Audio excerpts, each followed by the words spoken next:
ये अत्याचार और अन्याय की सबसे घटिया शक्ल है जो उत्तर प्रदेश में हो रही मौलाना तौकीर रजा खान की गिरफ्तारी और उन पर लगाए गए सभी आरोपों पर गंभीर सवाल खड़े होते हैं। और इस बीच उनके करीबियों, रिश्तेदारों और संबंधितों के खिलाफ की जा रही कार्यवाही अस्वीकार है। उनकी दुकानों या संपत्तियों को जमींदोज किया जा रहा है। ये इंसाफ के सारे पैमाने पार कर चुका है। अगर हिसाब लेना है तो मामला सिर्फ मौलाना तौकीर रजा के साथ तक ही होना चाहिए, ना कि उनके परिवार और रिश्तेदारों तक।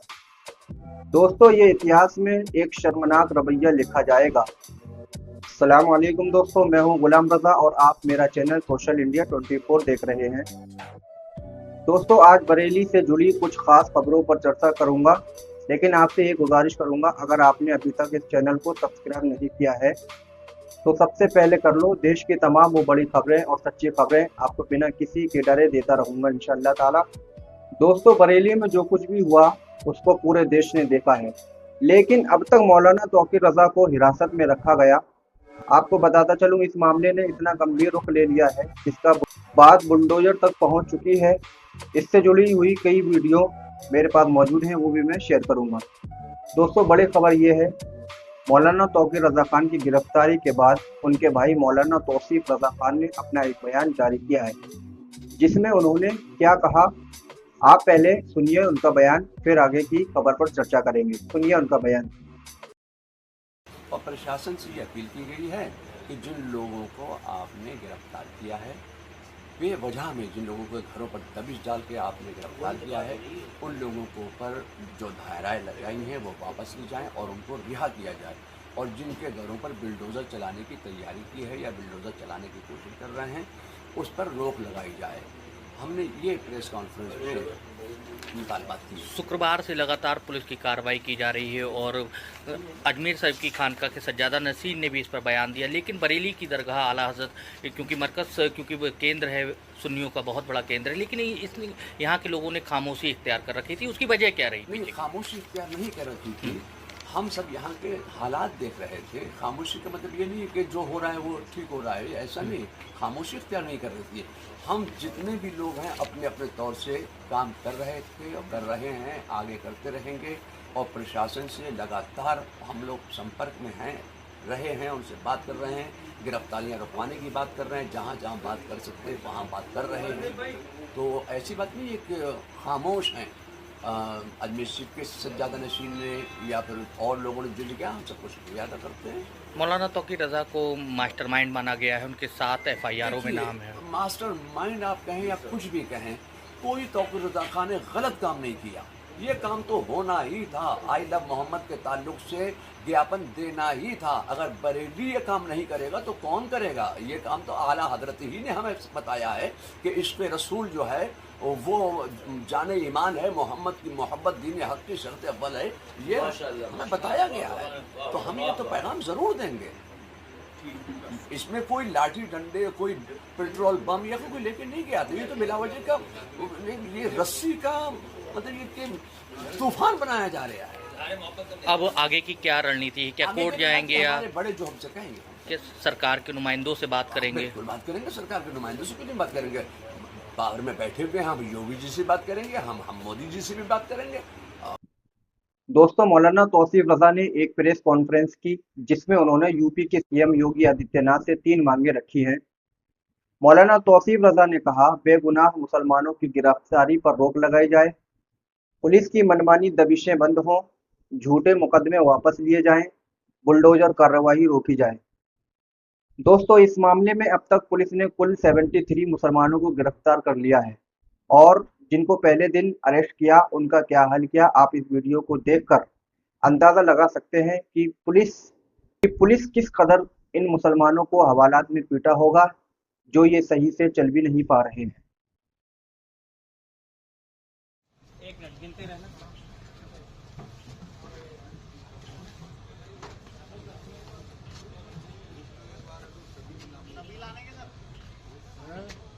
सभी कोई उतरवा दूं साहब। आओ।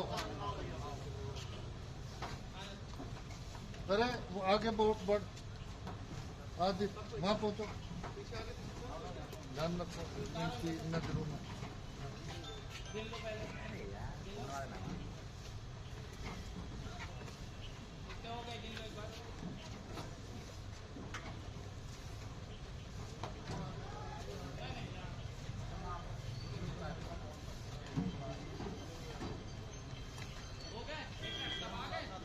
चलो चलो तो बरेली में अब बुलडोजर कार्रवाई शुरू कर दी गई है, जिसमें सबसे पहले मौलाना तौकीर रजा के करीबी की प्रॉपर्टी पर बुलडोजर चलाया गया है, जो कि एक चार्जिंग स्टेशन था। उसको अवैध बताकर जमींदोज कर दिया गया है। आप वीडियो बखूबी देख सकते हैं और मौके पर भारी पुलिस बल और आरएएफ की टीम तैनात हुई है। साथ ही साथ ड्रोन कैमरे की उस जगह की निगरानी भी की जा रही है। तो सीएम योगी आदित्यनाथ का जब से ये बयान आया, उसके मानो ऐसा लग रहा है जैसे सारे नफरती खुश हो गए हों और उनको इतना सुकून मिला है जितना उनको पूरी जिंदगी ना मिला। पागलपन का ऐसा दौड़ा पड़ा जो ये सड़क पर उतर कर क्या कह रहे हैं, सुनिए उनकी जुबानी और देखिए नफरत का स्तर कितनी बुलंदियों पर है। देखिए, सुनिए, अपनी आंखें खोलिए। यूपी पुलिस आगे बढ़ो, हम तुम्हारे साथ हैं। यूपी पुलिस तुम लठ बजाओ, हम तुम्हारे साथ हैं। यूपी पुलिस तुम लठ बजाओ, हम तुम्हारे साथ हैं। यूपी पुलिस आगे बढ़ो, हम तुम्हारे साथ हैं। योगी जी आगे बढ़ो, हम तुम्हारे साथ हैं।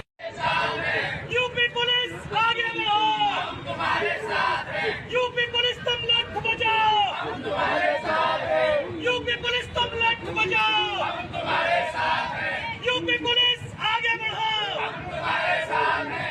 योगी जी। तो बरेली में आइला मोहम्मद सल्लल्लाहु अलैहि वसल्लम का जो जुम्मा के दिन प्रोटेस्ट किया गया, उसका समर्थन देश के उन अमन पसंद हिंदुओं ने भी किया और कहा है सिर्फ मुस्लिम ही नहीं, हम भी पैगंबर मोहम्मद से मोहब्बत करते हैं। वहीं राजकुमार भाटी ने, जो एक सपा के प्रवक्ता हैं, उन्होंने एक्स पर पोस्ट डालते हुए इस मामले का समर्थन करते हुए कहा, योगी सरकार में मोहब्बत की बात करना सख्त गुनाह है, लेकिन नफरत की बात आप रोज कर सकते हैं। दोस्तों, पूरे देश भर में इस तरह मुसलमानों के खिलाफ मुहिम चलाई जाती है। मुसलमानों को गाली दी जाती है, मुसलमानों के मजहब को बुरा कहा जाता है। जिसका दिल जब चाहता है वो आकर हमारे नबी की गुस्ताखी कर देता है खुलेआम। मुसलमानों को मारने, काटने, भगाने की बात की जाती है। हमें इस देश का गद्दार बताया जाता है। हमारी मस्जिदें, हमारे मदरसे खत्म किए जा रहे हैं, लेकिन उन लोगों को कानून छू भी नहीं पाता है। और मौलाना तौकीर रजा जैसे लोगों, जो कि बेकसूर होकर भी जेल चले जाते हैं। ये सब उस वक्त तक होता रहेगा जब तक तुम खुद में इत्तेहाद पैदा ना करोगे। तब तुम्हारे साथ यही होता रहेगा। अपनी आंखों को खोलो और देखो क्या क्या हो रहा है। दोस्तों, आगे की अपडेट के लिए चैनल सब्सक्राइब जरूर करना और रिपोर्ट अच्छी लगे तो शेयर करना, लाइक करना और सोचना जरूर हमको क्या करना चाहिए। जय हिंद।